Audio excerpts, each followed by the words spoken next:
The causes of the crash of the plane has nothing to do with the talks with the Libyans. My God.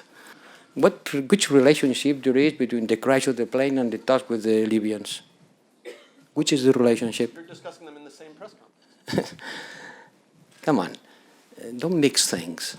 I don't see why you see this lack of coordination between the crash of the plane and the Libyan people. Really? You mentioned that it might be irresponsible to say more about the plane crash, but I wonder, in the specific, doesn't the EU have a responsibility to all of the EU citizens worried about whether it's safe to fly, to help make some sense of the differing intelligence reports that are coming out?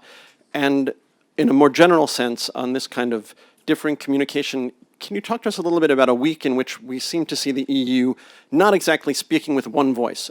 Council President says he wants to see the EU get in the game, suggesting maybe it's not in the game.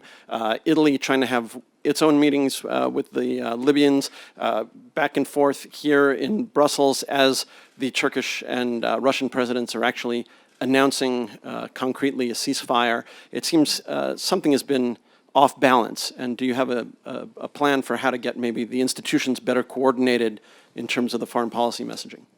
I think you're mixing everything, you know? You're making a kind of salad with all elements you found, no? You put there the meetings with the Libyans, and then the crash of the plane, and what relationship between... But for EU citizens, it is confusing like that. No, especially if you get confusion. Especially if you produce confusion. Which relationship there is between the crash of the plane and the talks with the Libyans?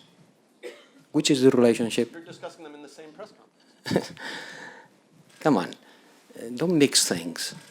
The crash of the plane, to look for the causes of the crash of the plane, has nothing to do with the talks with the Libyans. My God. This is a highly technical issue, and there are experts working on that. And for sure, I have some news about what could have happened, but not with the degree of certainty that I share with you. Okay. I don't have anything to tell because I don't have any concrete knowledge about the crash of the plane. And about the contacts with the Libyans, yes, we have been doing many contacts by different people in different places with different persons. And we will continue deploying all our energies protagonized by different people, because thanks God we are several ministers and several institutions, and there is a lot of work to be done for all of us. And yes, the Italians met Haftar in Rome, and we met Sarraj here, but we are sharing the same efforts. I don't see why you see this lack of coordination between the crash of the plane and the Libyan people. Really?